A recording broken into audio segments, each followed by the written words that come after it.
there's no better place than for a boogity, boogity, boogity. Let's go racing, boys.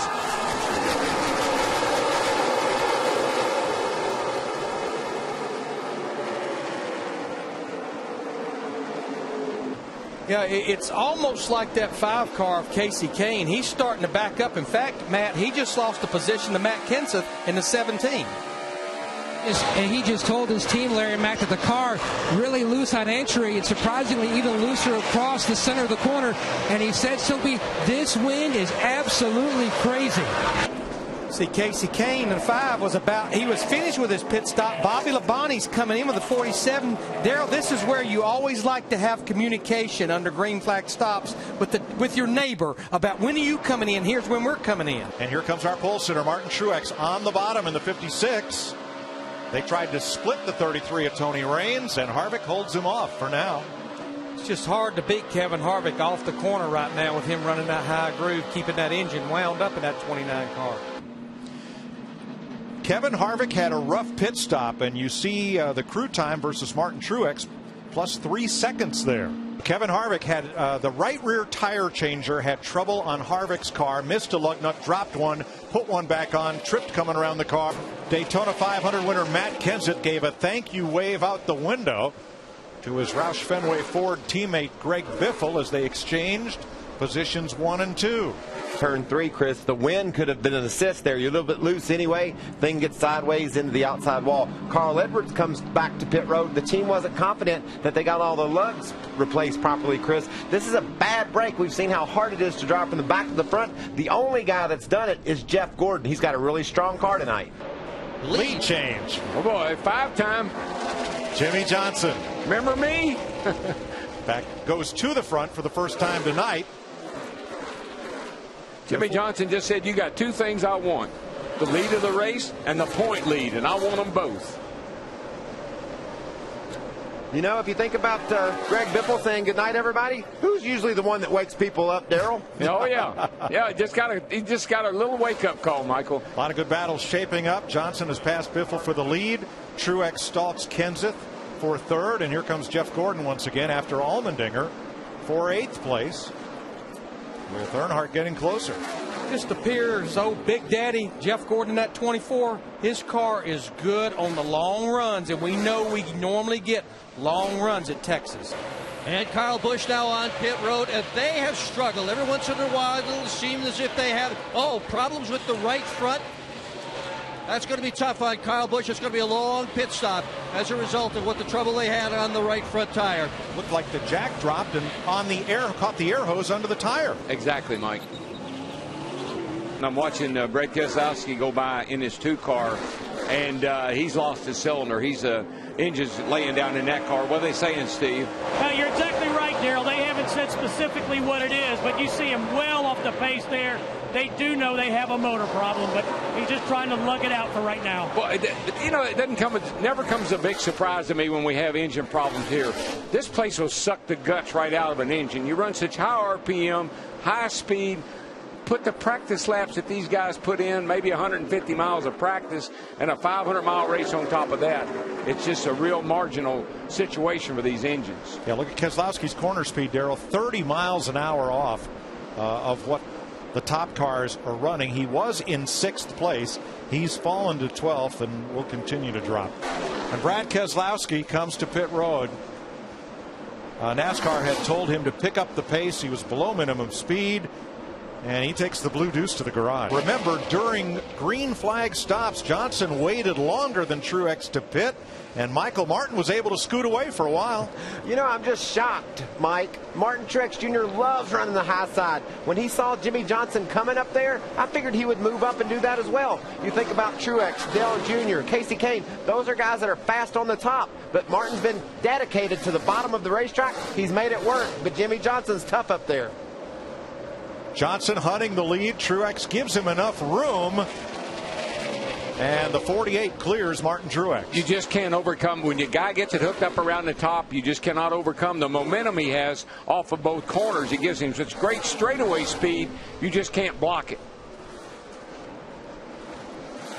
Tony Stewart has gone a lap down to Jimmie Johnson, the reigning Sprint Cup champ. struggling a bit this evening. He's one down. First car a lap down in 23rd. So 22 cars on the lead lap right now. Remember, Stewart led 173 laps here last October. One of the 5 wins that propelled him to the championship. And set the race record, 152 miles an hour average for this race. 111 laps to go. Boy, if there's something on the track that doesn't belong there, like a drink bottle or whatever, well, Pablo Montoya is going to be the next car by, isn't he? That thing was full, too. Yes, I mean, you know, he threw out a perfectly good drink bottle. By the way, Fort Worth has a $500 fine for littering. His lead is shrinking. Now, of course, as the leader, Darrell, he's the first driver to deal with lap traffic, and none of these fellas want to go a lap down, or in the case of Bobby Labonte, another lap down. So that'll allow Biffle to maybe close just a little bit. He's got Johnson's lead down to under a second right now. And partly because of traffic, Greg Biffle right now is 0.3 of a second a lap quicker than the leader. Well, I just don't think there's anybody in this race tonight that wants to win any worse than Greg Biffle does. He's leading the points. I listened to his interviews, and he seems almost ticked off that he's not getting enough PR. He's not getting enough publicity for leading the points and having the year he's having. I think he's trying to change that tonight. And this is what we saw so much last year with Ryan Newman running that about the same way. Jeff Gordon makes the pass on Matt Kenseth, and that brings Gordon up to 4th from 34th on the grid. From Hamlin, it's about 2 seconds back to Carl Edwards, who has rebounded, Krista, from 30th now to 12th. Rebounded indeed. They've overcome some major obstacles tonight. They've also made some pretty big adjustments to the track bar on the last 2 stops. No one has more wins at this track than Carl Edwards. 3 of those Charlie one-horse cowboy hats. He joked with us earlier in the weekend that he uses one of them when he's on the computer. He calls it his internet hat. Helps him think, he says.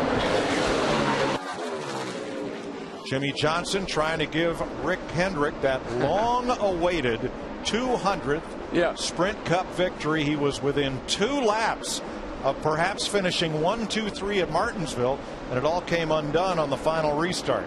That's why he looks as tense as he does, because you never have one of these things in the bag.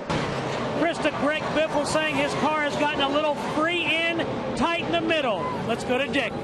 Jimmie Johnson on pit road, pitting out of the lead. This crew has been absolutely flawless. The adjustments have worked time after time. Another great stop. Marcus Ambrose, Dale Earnhardt Jr. also making pit stops, as only Tony Stewart among the top 20 cars has not yet pitted. And again, these 3 cars, Jimmie Johnson, Matt Kenseth, and Greg Biffle, all pit on the same lap. And that was a race off pit road right there, because now they're back up to speed racing. But Jimmie Johnson, Greg Biffle, a lot of drivers, even like Jeff Gordon, they ran 50 laps on that last run. Steve, they got to run 50 this time.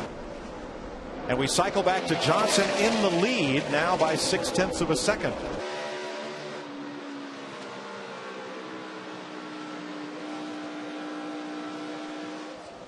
Here comes Biffle. Greg Biffle is back to the lead, and he convincingly crosses the bow of Jimmie Johnson's number 48. Now that was one of those I'll get even with yous, as Jimmie put the move on Greg earlier. Well, we heard Greg say, I'm going to let him do whatever he's going to do. I'm saving my equipment. Now, I got to say, he didn't save a whole lot right there on that pass. It's not just that he passes Jimmie Johnson, it's that he does it with such authority and jumps right up in front of him to say, take that.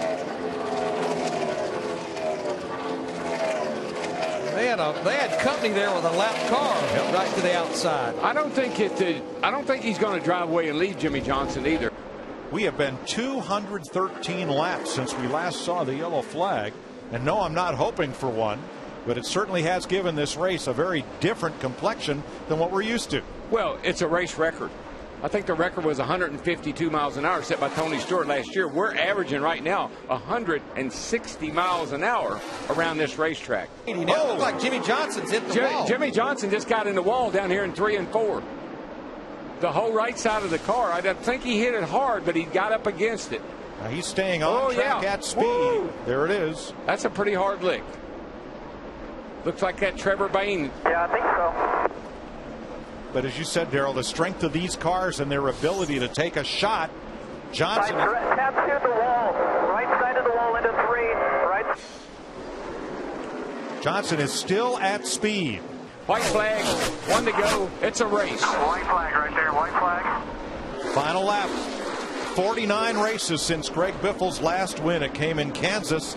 And here comes Biffle to become the 6th different winner of 2012. Greg Biffle wins the Samsung Mobile 500. Jimmie Johnson comes home second, 3.2 seconds back. Greg Biffle, you are the man. Awesome job, buddy. Awesome job.